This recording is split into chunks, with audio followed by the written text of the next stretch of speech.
সকল প্রতিবেশীদের সাথে সম্পর্ক এগিয়ে নিয়ে যাওয়া আমাদের পররাষ্ট্রনীতির অন্যতম লক্ষ্য। এই প্রেক্ষিতে আজকের যে বৈঠক হয়েছে সে বৈঠকে দুই প্রতিনিধি দল বাংলাদেশ এবং পাকিস্তানের মধ্যে বিদ্যমান সম্পর্ককে সামনের দিনগুলোতে আরো এগিয়ে নেবার ব্যাপারে একমত হয়েছে। এছাড়া আঞ্চলিক এবং আন্তর্জাতিক বিভিন্ন ইস্যু এবং দুই দেশের মধ্যে বিদ্যমান ঐতিহাসিকভাবে অমীমাংসিত বিষয়গুলো নিয়ে আলোচনা হয়েছে।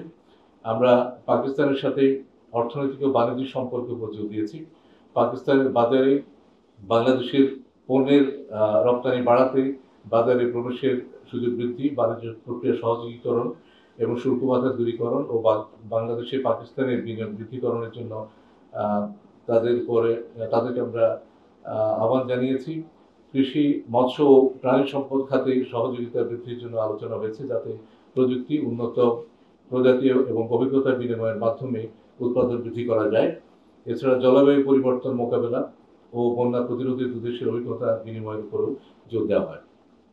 বাংলাদেশ ও পাকিস্তানের মধ্যে পরিবহন এবং যোগাযোগ ব্যবস্থার উন্নয়নের বিষয়ে আলোচনা হয়েছে। আপনারা জানেন যে সাম্প্রতিককালে দুই দেশের মধ্যে সরাসরি শিপিং রুট চালু হয়েছে এবং সরাসরি ফ্লাইট পুনরায় চালু করার মাধ্যমে দুই দেশের জনগণের মধ্যে যোগাযোগ এবং ব্যবসা বাণিজ্য বৃদ্ধির বিষয়টিও আজকের আলোচনার স্থান পেয়েছে। আমরা আশা করছি যে খুব শীঘ্রই দুই দেশের মধ্যে সরাসরি ফ্লাইট চালু করা সম্ভব হবে। আমরা উচ্চশিক্ষা এবং বৈজ্ঞানিক শিক্ষায় পারস্পরিক সহযোগিতার নতুন সুযোগ সন্ধানের উপর গুরুত্ব দিয়েছি এবং এ সকল ক্ষেত্রে পারস্পরিক শিক্ষাবৃত্তির সংখ্যা বৃদ্ধির উপর গুরুত্ব আরোপ করেছি।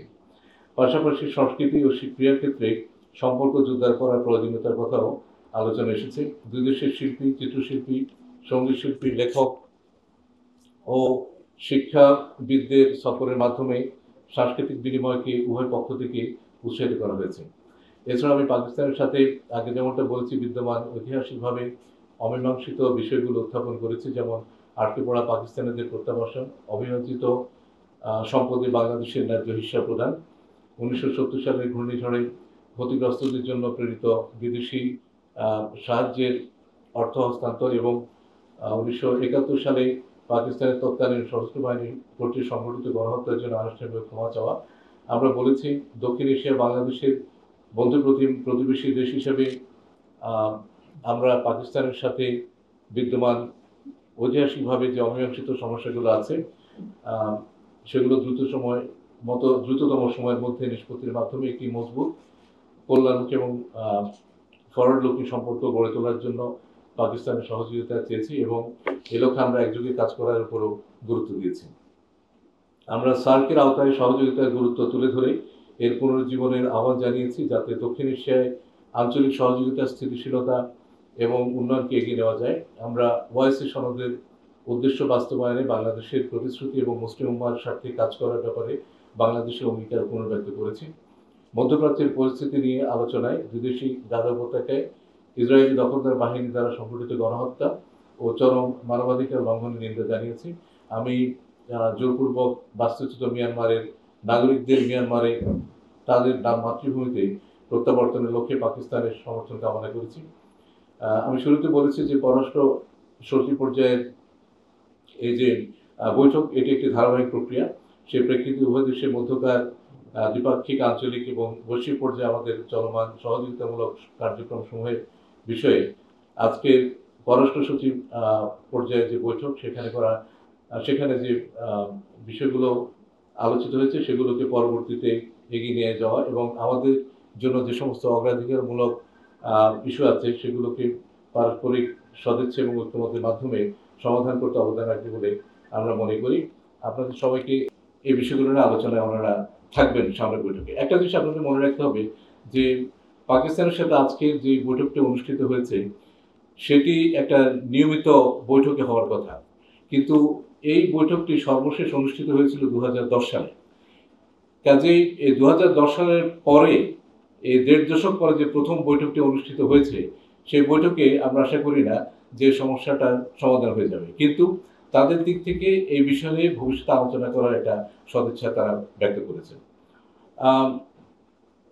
আরেকটি প্রশ্ন জিজ্ঞেস করেছেন যে একসময় আমাদের বিরুদ্ধে নালিশ ছিল যে আমরা ভারতের দিকে বেশি ঝুঁকছি, এখন পাকিস্তানের দিকে বেশি ঝুঁকছি, এই ধরনের নালিশ হবে কেন?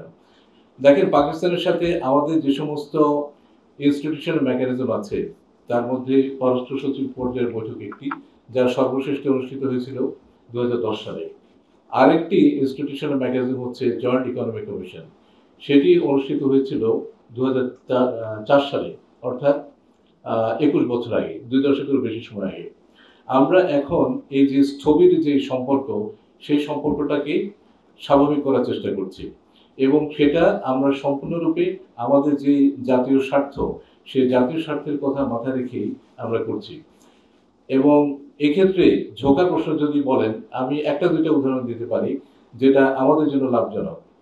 যেমন যোগাযোগ, আমরা বিমান যোগাযোগ চালু করছি, এক দেশ থেকে আরেক দেশে মানুষ গেলে সেটাকে আমার মনে হয় না যে ঝোঁকা বলা হয়, কিংবা ব্যবসা বাণিজ্য যদি বৃদ্ধি পায় সেটাকেও ঝোঁকা বলা হয় না। আমি মনে করি যে আমরা পাকিস্তানের সাথে যেভাবে এঙ্গেজ হচ্ছি, সেটার ফাউন্ডেশন হচ্ছে মিউচুয়াল রেসপেক্ট, পরস্পরের প্রতি শ্রদ্ধা এবং মিউচুয়াল বেনিফিট। আমরা আমাদের যে লাভ সেটা আমরা দেখছি, কাজে এটা কোনোভাবেই একটা দেশের দিকে ঝোঁকার বিষয় নয়।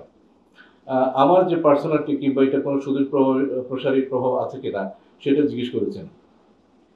আমি মনে করি যে এর সুদূর প্রসারী প্রভাব হচ্ছে যে দুই দেশের মধ্যে নিয়মিত যোগাযোগকে রক্ষা করা।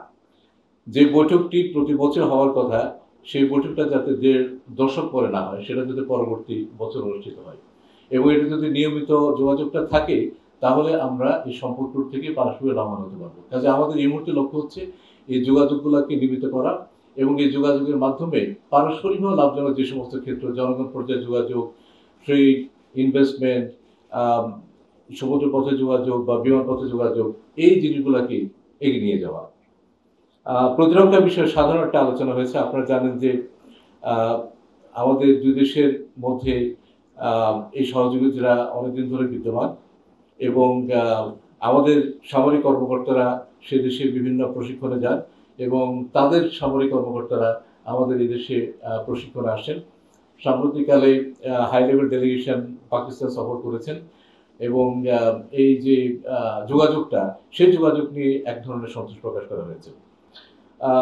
পাকিস্তানের পররাষ্ট্রমন্ত্রীর ভিজিটের তারিখ জানতে চেয়েছেন, সেই তারিখটা আমরা চূড়ান্ত করেছি। সেই তারিখটা হচ্ছে এই মাসের 27-28 তারিখে, এবং আজকে এই বৈঠকে আমরা দুই দেশের মধ্যে যে সমস্ত এমওইউ বা সমঝোতা স্মারক নিয়ে আলাপ আলোচনা চলছে, সেগুলোকে এই সফরটাকে মাথায় রেখে যাতে চূড়ান্ত করতে পারি, সেই জন্যেই পররাষ্ট্র মন্ত্রণালয় এবং পাকিস্তান দূতাবাসের সংশ্লিষ্ট কর্মকর্তাদের নিয়ে একটা ওয়ার্কিং গ্রুপ আমরা ফর্ম করছি, যাতে করে আমরা আমাদের যে সমস্ত লাইন মিনিস্ট্রি আছে তাদের সাথে বসে এই অ্যামাউন্টগুলো রিভিউ করতে পারি এবং এটা ফাইনালাইজ করতে পারি।